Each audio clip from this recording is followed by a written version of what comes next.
Okay, welcome back to Building the Rams. We have a full 75-man roster that I kind of forgot about. So cuts are going to have to be made once we get through these 3 preseason games pretty quickly.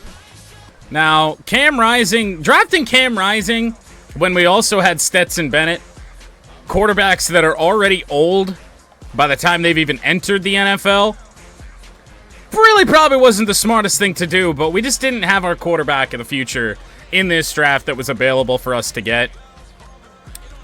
Stetson Bennett might be on the cutting block, but we'll see. We'll move along a little bit. Kyron, Blake, Phil. We shouldn't need any more than 3 running backs. We do have just the 1 fullback, Kari Blasingame. Receivers, Nakua, Hardy, MVS. Truth be told, we should make sure that J. Michael Sturdivant is actually able to play. For one, so we can reveal that dev trade, even though I'm fairly certain it's Star. So, I mean, in a season that we don't really have all that much in terms of expectations, we could honestly cut Hardy and MVS and go in with Nakua, Zacchaeus. Sturdivant's probably going to be wide receiver number 2. Whittington and Arian Smith. At tight end, we got a bunch. Tyler Higbee's going to stay for now, as is Colston Loveland. But Miller Forrestall can go. Davis Allen. And no, you know what? We'll keep 3 tight ends. We'll keep Colby Parkinson. Left tackle, we have 3. You only really need 2. Makes way more sense to keep Carmen than our Curry here, so away he goes. To left guard.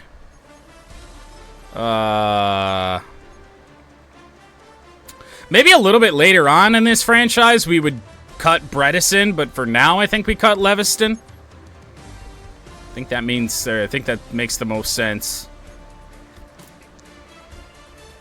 In this case, though, I actually am going to keep Bo Limmer. Bo Limmer is 24 years old compared to Robert Hainsey at 27. The overall, just there really isn't much of a difference, so we'll just cut Hainsey here. Right guard, we actually have 4. Dotson, our clear starter for now. Cody Mach. And then, truth be told, I mean, Bruss and Eichenberg can go. At right tackle, we have 3. And here I'm actually going to cut Warren McClendon. We got a 21-year-old rookie here that's only 1 overall worse, so makes all the sense in the world to keep him. Defensive end, Braden Fisk. He's going to be our guy. Lajai Sanders is a pretty solid backup, so we'll keep him around. Yeah. Yannick Ngakoue at 30 years old. He can go. There's Chase Young, who we signed in the offseason. Defensive tackle is a big weakness. I think I'm going to keep all 3 of these guys, if I can help it. Jared Verse, and then everyone else is just cheeks. Middle linebacker. So we still have 8 players to cut. Harold Perkins is actually our best middle linebacker already. So Elias Neal will go, as well as Omar Spates.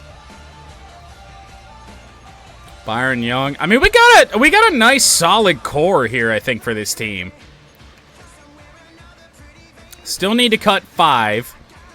White, Lenore, Williams, Kendrick, Durant.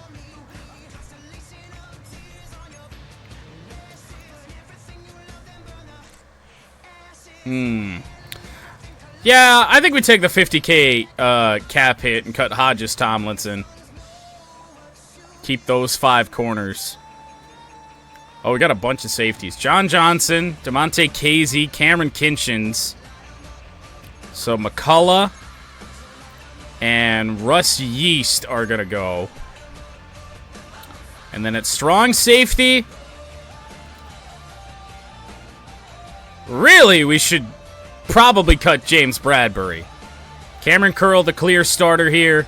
We'll cut Bradbury. And that just works out perfect. We didn't really have to make any tough decisions there on that. Well, our goal this year is going to be pretty conservative here. I don't even know if we can win 7 games. I really don't know. This team is either going to surprise me and like make the playoffs or be one of the 5 worst teams in the NFL. I'm not really sure which one, so we'll just go for 7 wins. I think we might not get that. Week 1 of Season 2. We're up against the Tennessee Titans, so we might actually win a game. We do win a game. Before we go any farther, I do think we should check the depth chart because there were moves that I wanted to make that we didn't. Cam Rising, make him the true backup. Stetson Bennett, I guess, can be QB3. Running back, Williams, Corum, and then Maffa. Fullback, I don't know why. We have an actual fullback on the roster game.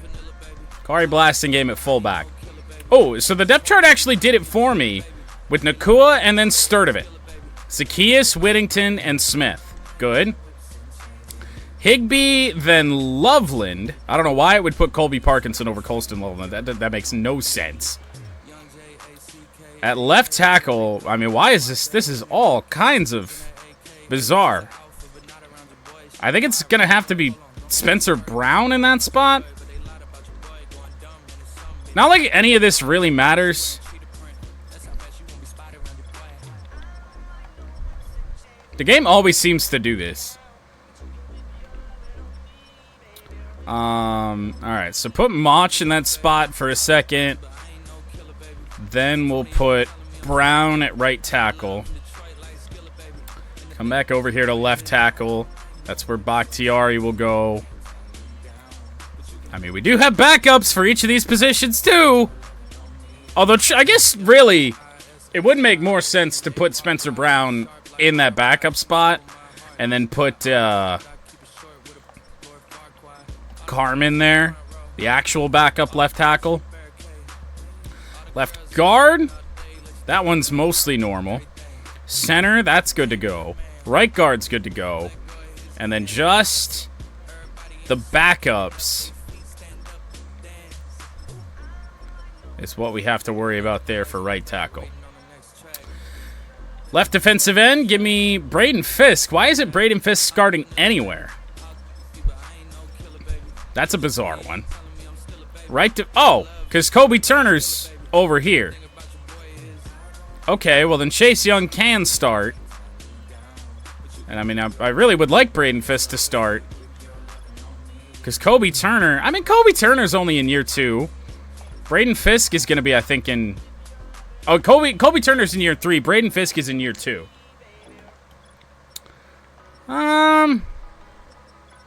Fuck it. We'll let Kobe Turner stay there.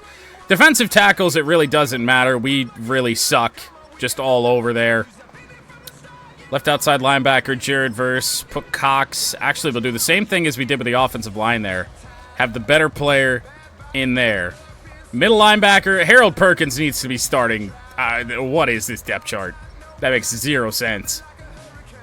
Right outside linebacker. How did we win our first game with this depth chart, by the way? That makes no sense at all. And then Byron Young, Boogie Basham, and Brennan Jackson. Cornerbacks, White and then Lenore. Safety, John Johnson. I feel like at some point we're going to make Cameron Kinchins the starter. I just don't know when. Cameron Curl, then Quentin Lake, Cardi, Evans, and who do we got returning kicks?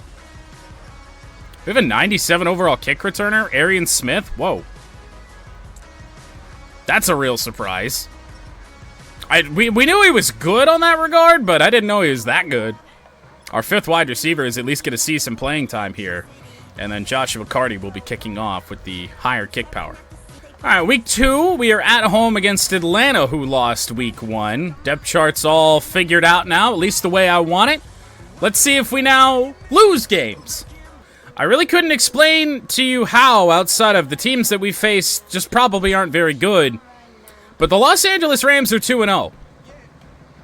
Take on the Cardinals. They're a mess. We also have contract negotiations to go through. Ooh, Kyron Williams is up for contract. He's 25 years old, so he's still got plenty of time left to be a serviceable back for us, especially with superstar development here. So we got about $100 million in cap space, 4-year deal. He doesn't want to come back, though, so we'll give him a player-friendly deal at 5 years through his age 30 season. Doesn't sign it now, but I think he will at some point. On to Cam Curl. This is a player that we really would like to build around here for a little bit. I think a neutral offer is going to get it done with Cam Curl, and it does. So we've at least signed one of the players that I want to make a cornerstone. Darian Kendrick, replaceable. All these guys. Tyler Higbee really should be, this should be his last year with the team, especially with Colston Loveland there. We get a good solid year out of growth out of Loveland, and Tyler Higbee won't really matter all that much. Zacchaeus, we're going to see how he does. Arian Smith was a free agent, but now I know he's got crazy kick return. I think we re-sign him here for a little bit. 3 years. He'll come around. Anyone else? Bakhtiari is 33. He's probably going to be sub 80 overall next year. The offensive line is just filled with holes at this current moment in time. And then I do want to bring Kari Blasingame back. Give him 3 years. So we'll work on Kyron. And then some of the other ones we'll kind of figure out. Quentin Lake is going to be an odd man out, I do think, when it comes to this team. So he will probably go. Unless we just want to keep him for some solid depth, but he's probably going to want a little bit more than what we want to give a depth-type player. Maybe not. It's not all that bad. The bonus is under 1 million. Salary at just over 2. You know what? I'd bring that back. Why not? And also these players that want to come back. I mean, that are just going to be solid backups for this team. We get a couple of those guys to re-sign. And then Darian Kendrick, I guess, kind of fits in that same category. He's only 25, so a 3-year deal. He's back too. So we locked up some cheap depth. Really the only major move we have left to make is going to be trying to keep Kyron Williams and then eventually getting Arian Smith here. We also have a defensive lineman breakout. Sure. Tyler Davis. Can't wait to not get it. A lot closer than I would have expected. 23-20 win, but the Rams are indeed 3-0. To my surprise. No. The goal was literally 1 sack. Not good. Back into contract negotiations. Submitted this last time. I'm going to bump that up just a little bit here. $5 million for 5 years for Kyron. And there, he's back. Good stuff. So then the only other player that we wanted to re-sign then here was Arian Smith. And he said more offers like this he'd start to consider. I'll bump him up to $2 million over 3 years. And he is back as well. So I'm really thinking that that's just about it. I mean, Zacchaeus maybe, but I kind of want to see what he does first. He has a good season, maybe we'll bring him back. Because at the end of the day, these 73 overall receivers, they're only really important to us right now. Eventually, we should have at least 3 solid receivers, ideally 80 plus. So that shouldn't matter all that much. So really, everybody else, I mean, I'm kind of waiting on Bakhtiari. Jabril Cox is just not that good. Not even really for a backup position. And then all these other guys, I mean, they're all going to be there in preseason free agency pretty much anyway. So not super worried about it. And, I mean, we had so much depth at free safeties last year. We had to cut a good bunch of them. Demonte Casey's probably going to be available to us in that same time frame. Week 4 against the Houston Texans. This is where I think our 3-game winning streak to start the season ends. Houston's a very good team. Not surprising, a 14-point loss to Houston, and now the schedule really gets tough because we just faced Houston, and now we take on the 49ers, who, despite beating them twice in year one, they're a buzzsaw. They're gonna turn things around and probably sweep us this year, so they somehow got even better, even though we almost purposely gave them that Cooper Kupp contract. I can't explain it, but the Rams in this sim have San Francisco's number. A 42-25 win to go to 4-1 against a team that is so much better than us. Mock Draft 1. I don't remember. I think we only have one first-rounder at the moment, and we do. Not exactly a terrible thing. And especially because it appears that we might be playoff bound again. I don't know if can we really call it a breakout when the player is Chase Young? Now, this could be very key, because if he gets... How would you describe Chase Young? I mean, we'll go for superstar, because hopefully that's enough to raise his dev trait. He's already superstar dev. We're looking for X Factor here with Chase Young. Let's see if he's able to get whatever the fuck this goal is. It's against the Buccaneers. They're pretty shit, at least in terms of overall. 1-4 on the season. This is probably where things turn around, though, and we start to lose. Well, we did not lose. We are indeed 5-1. Now taking on a really good team here in the Baltimore Ravens this upcoming week. Let's see what happened with the Chase Young breakout scenario. Reminder that it took 4 full rebuilds to get a dev trait increase in the sim in Madden 24. Alright, at home against the Ravens, they're 4-2. Better record, but they are by far a better team than we are. It is indeed a loss, but a much closer loss than I would have expected, only by 4. Now we'll take on an up-and-coming Washington Commanders team with another defensive lineman breakout. All right, second defensive lineman breakout for Tyler Davis on the season. Taking on the Washington Commanders. He needs 2 tackles for loss. I can't wait for him to not get it. Ooh, now that is a big win, 41-13 over the Commanders.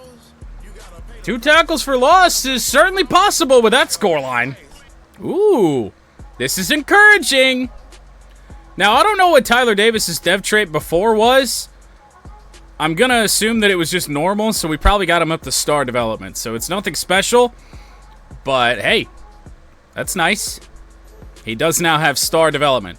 But hey, we'll take it. Well, nothing else to do before we take on the New Orleans Saints in Week 10, who are surprisingly pretty good. They're 6-3, despite being an 81 overall team. Might be because they play in a really bad division. This Rams team just continues to keep rolling. I don't know if it's just Matthew Stafford pushing for one more Super Bowl or what it is. We'll probably check stats when we get the playoff picture up in Week 13. 3 games to go before we get to that. But 7-2, we've reached our goal.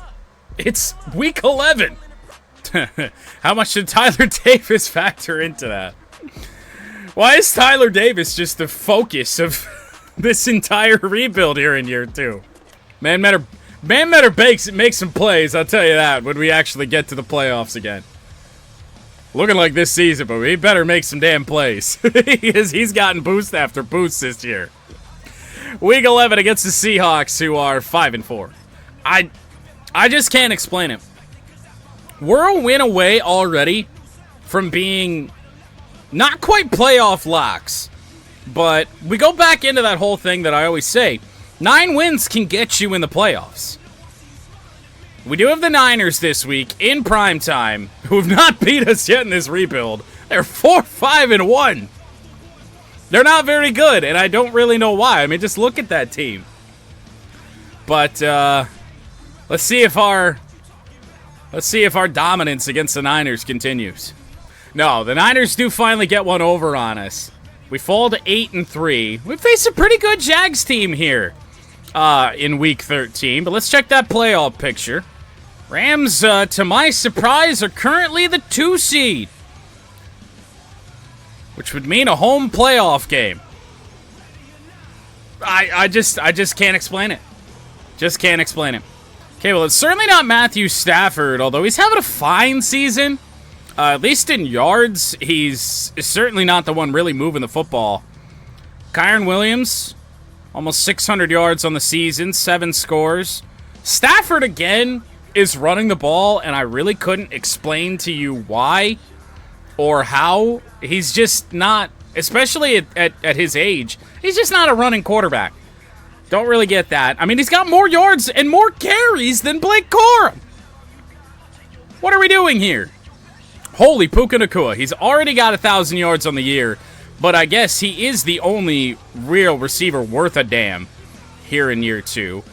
J. Michael Sturdivant having a fine rookie season, 44 catches for 418 yards and 2 touchdowns on the year.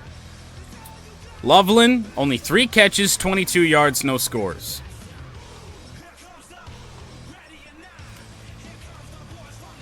Holy shit, though. Harold Perkins, one of our first rounders from this past year, at middle linebacker no less, has 4 interceptions. Cam Curl's got 2. Lenore's got 1. Verse, Quentin Lake, Tre'Davious White, and Darian Kendrick with interceptions. And then forced fumbles, only 2. 1 to Lenore, 1 to White. Here in Week 14, we are going to face off against the also 9-3 Colts, who have a much better offense than we do. But we have a defensive line breakout again. Also, can we get some for other positions? Please? If this is Tyler Davis again. Okay, it's Chase Young again. Will he get it? Probably not. But it is Chase Young again. The ability to get him to an X Factor would just be... I couldn't believe he's not an X Factor already. That was very easy. So now, Week 14, now Superstar X Factor, Chase Young. Let's see what kind of game record he can be against Anthony Richardson and the Colts. We just won our 10th game of the year. I really don't know how we're doing that with this roster, but we're doing it. Back to the playoff picture. We are still the 2 seed. Now, the Cowboys have dropped all the way to the 5th seed. They lost the NFC East division lead to Philly. But I mean, what a season so far for the Rams. Like 10 wins, you're a playoff lock. I mean, for all intents and purposes, and we've still got 4 games left to go. Oh, did he only have X Factor for a game? Please tell me that's not the case. That'd be the most pointless thing ever. Okay, he just earns XP. Week 15, the 8-5 Carolina Panthers. That's a surprise in a way. But the Panthers, really the last 2 years in Madden, have always simulated really well, and I haven't really understood why. Let's see if we can get win number 11. Yeah, we do. 11-3.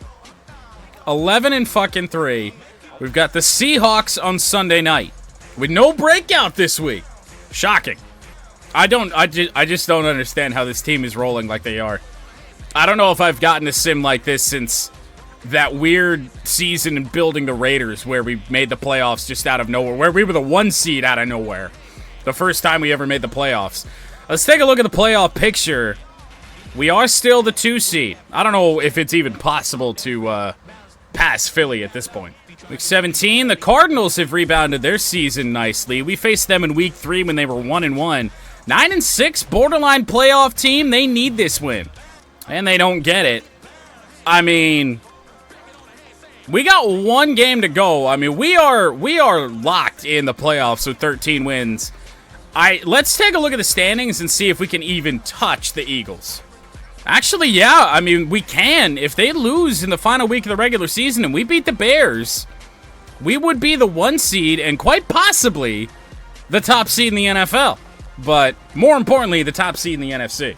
Oh my goodness. So the fact that we do not have a wild card game right here means that the Eagles lost or we won a tiebreaker or some shit. Because the LA Rams are going to have a first round bye into the divisional round. All that battling, and it's actually, so they lost, and not only that, they went from the 1 seed to the 5 on the final week of the regular season. Dallas won the NFC East. And they are the 2 seed. I mean, it's just a weird fucking random sim. I mean, that's insanity. I cannot believe that happened. I had no expectations for this team. And we're the best team in the NFC, record-wise. Home field advantage all throughout the playoffs, which is going to be our first playoff home games in this rebuild. Oh, and all that for a divisional round matchup against the 9-7-1 San Francisco 49ers, who are by far a better team than we are. Oh, boy.